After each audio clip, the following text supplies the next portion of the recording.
The travel incident happened in spring of 2019. For info, I'm 23 years old. For the sake of this story, I'm gonna call myself James. I have two brothers, and I'll refer to them as Jake and Charles. We come from an ultra-wealthy family, and my brothers and I received a very large inheritance from our grandfather, and our parents are pretty laid back. They don't force us to go to college or to even get a job, and they pretty much let us do as we please with the inheritance money. So my brothers and I decided that we wanted to travel the world for 6 months every year. So in 2019, I had booked multiple one-way flight tickets and multiple 4-star hotels, and that included one small Caribbean destination called Martinique. Martinique is an overseas French territory located in the Caribbean. It's a small island with a population of about 350,000 people. On April 5th, halfway through my travel spree, it was time to leave France to head to Martinique, and I was really looking forward to visiting this beautiful island, so I hopped on the flight and went on my way.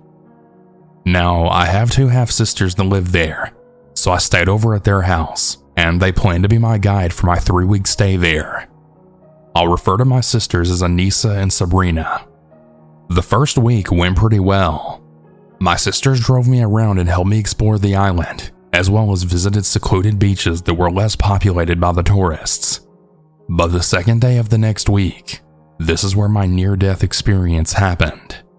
My two sisters and I decided to go on a short getaway outside of Fort-de-France, the capital of Martinique, and we were going to spend 2 days at a small beach 2 hours away from the city. We had rented a condo right in front of a secluded beach. When we arrived there, everything was great. We had a good time laughing and chatting and enjoying the scenery. But right at night, I decided to go for a walk on the beach to get some alone time, and I even decided to get into the water for a nighttime swim. While swimming around, all of a sudden, I had felt a hand grabbing my neck from behind, and they were starting to choke me. I tried to get away, but the person behind me was way too strong. I was gasping for air, and I had managed to let out a scream. Right then, my two sisters came out. We all then tried restraining him as best as we could, while they then called the police. The police eventually showed up, and the man was arrested. The most scary part is, even though the man was in the police car, he was looking right at me and smiling very widely as they took him. I've never thought something like this would actually happen to me. The rest of my time in Martinique went well, but I was not unhappy to leave. I do still travel the world 6 months a year from January to June, but I'm much more cautious now, and I always do my research before I ever visit any other countries. As it turns out, Martinique is not a very safe island. There's frequently lots of cases of homicides, kidnappings, sexual assaults, and drugs. So yeah, I'm definitely going to be more careful in the future.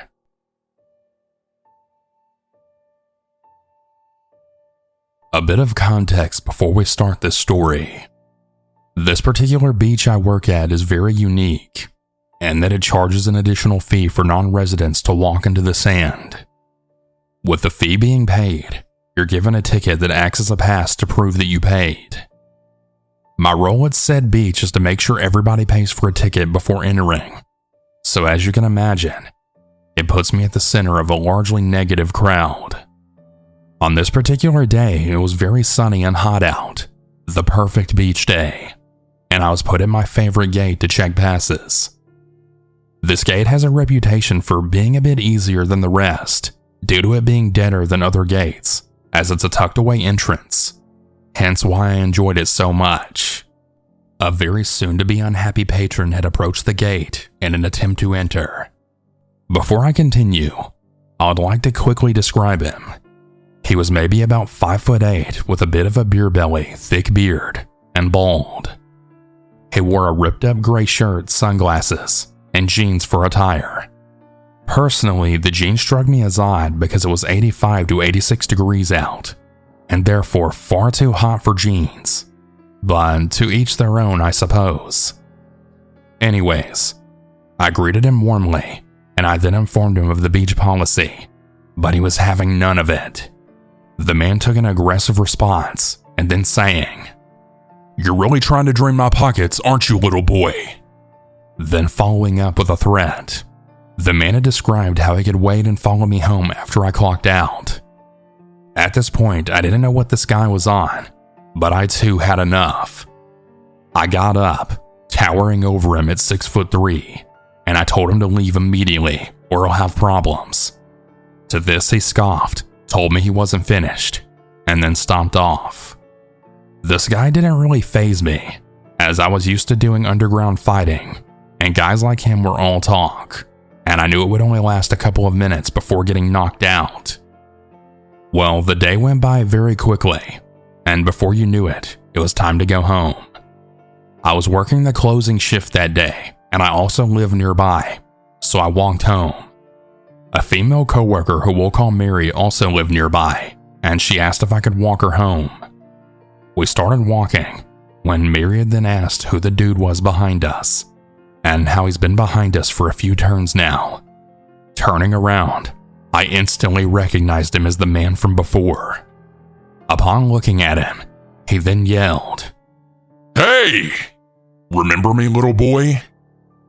My fire response kicked in as I then approached him, but that response instantly turned to freeze when I then saw the man pull out a huge-ass butcher's knife.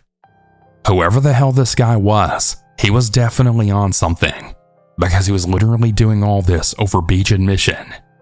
He began charging at Mary, but by some miracle, I snapped out of it, and I then stopped him from getting any closer. My interception wasn't completely clean, as he had managed to land a cut on my hand. Thankfully though, it wasn't too bad, but it did leave a scar. Holding each other's wrists, me and the man were locked in place with his knife inching closer and closer to me. I don't really know if it was the drugs he was on, or if it was that he was stronger than he looked, but I couldn't overpower him, and if I tried to move away, he would have probably stabbed me. Just as I was about to give in, I heard the most reassuring thing imaginable. "Police! On the ground!" After the guy wasn't letting go, an officer came by to get him off of me and then restrain him. I then fell to the ground in panting and adrenaline going through my veins. I'd been in many street fights before, but they typically bang you up and don't threaten your life. I seriously cannot be more thankful for Mary that night, as if she wasn't there, I would likely not be here sharing this story with you at all. After this event, I was taken to the hospital for my minor injuries and to the police station for questioning. I never really learned what the deal was with that deranged psycho man, but I'm absolutely certain that I wish to never see him again in my life.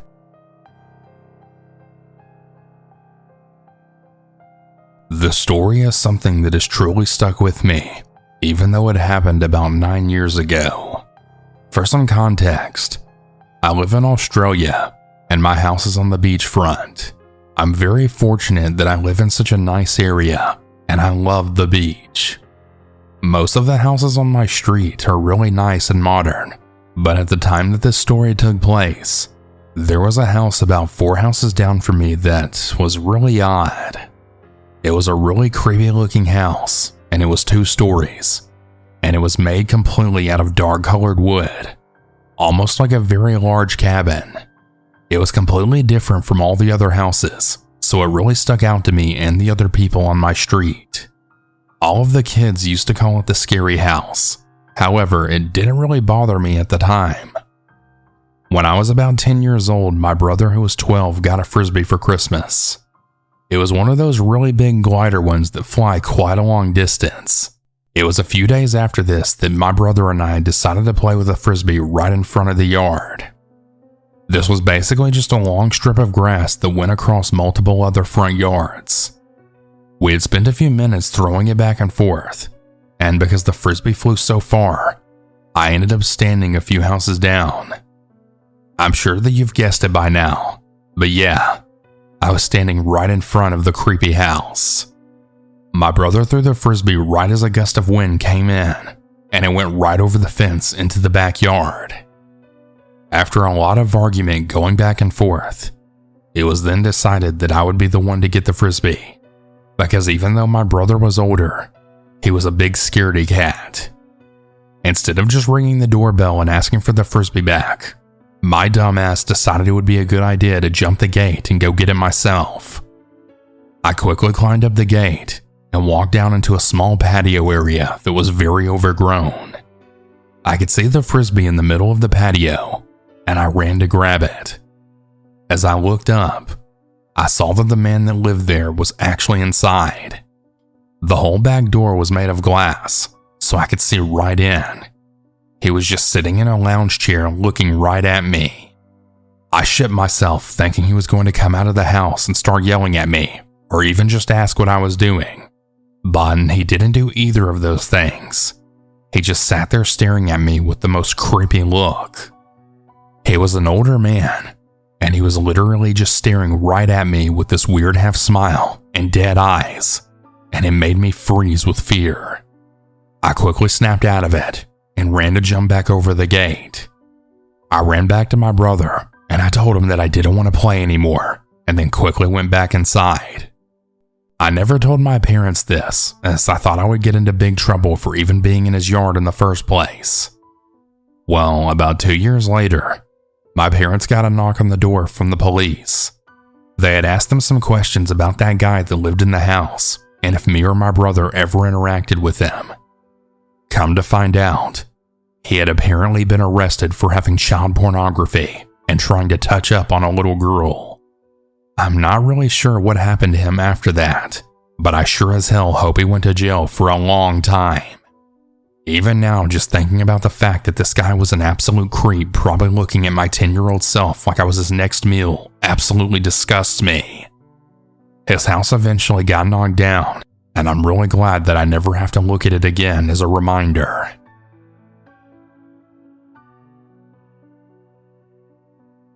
This happened when I was 13 years old. I'm now 24. I used to live in a small town where there really wasn't much to do. I mean, besides ride our bicycles and hang out at abandoned spots with a group of friends. It was during the summer where my friends and I, Dan, Justin, and Nick, wanted to basically just hang out in different spots around town all night long. Just for the fun of it, I guess.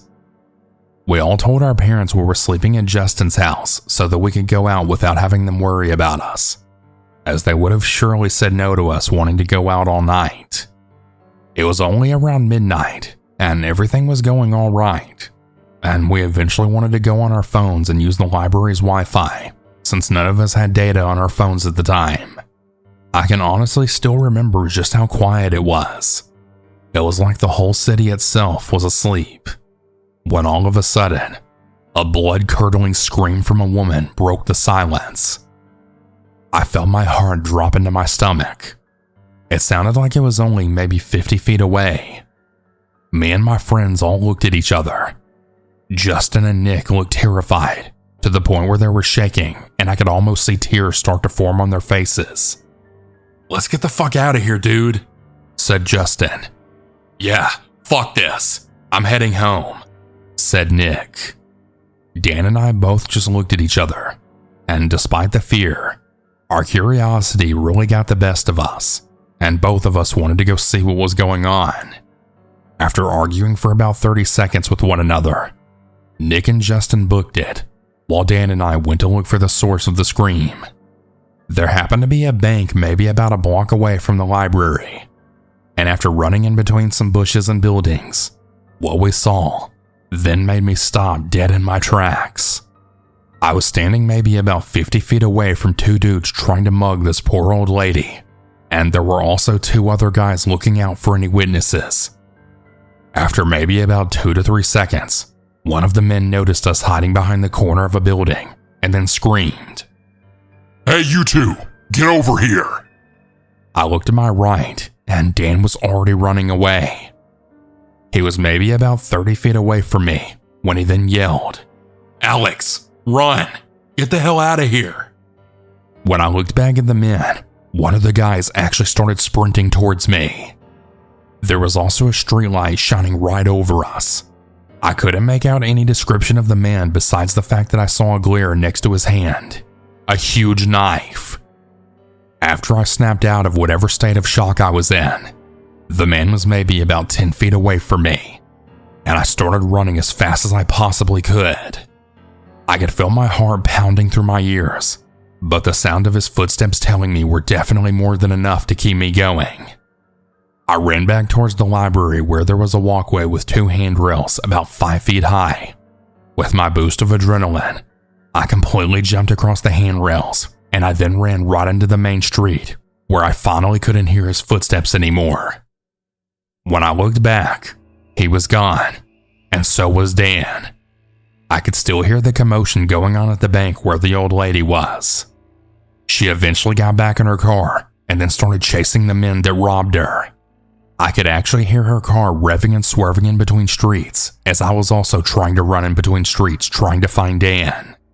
I was hiding in a bush behind a random house that I ran behind so that I could catch my breath, and I heard 2 of the men yelling at each other. "Where the fuck are these kids? They saw us, man, I swear. Fuck them. We got the money. We've had enough of this old bitch trying to run us over. Let's find the others and bail out of here already." After waiting for about 15 minutes, the town was just as quiet as before this whole fiasco started. I booked it, and Dan and I got lucky, meeting up with each other on another street 2 blocks away. We went to a truck stop together to try and get our heads together as to what we just witnessed. After talking about it and eventually saying fuck it, we just snuck back into our homes, totally traumatized and really happy to have slipped away from potentially being beaten or God knows what else. We did eventually find out from the police days later that the men were eventually caught, and after some time passed, they ended up serving some major time for what they did. I still can't believe that all this happened on the one night where we decided to sneak out.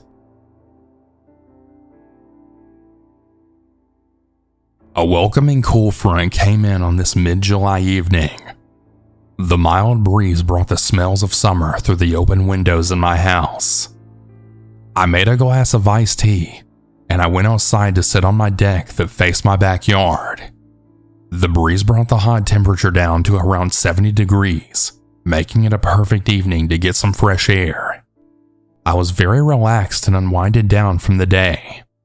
I love sitting outside in the summer evenings. My deck was built off the back of my house. It had stairs off of it leading straight into my backyard, which was surrounded by a chain link fence. Now, in my yard is what I call the jungle. It was a small patch of trees and wild bushes that densely covered the left back corner of my yard. Now, I never went back in that jungle area.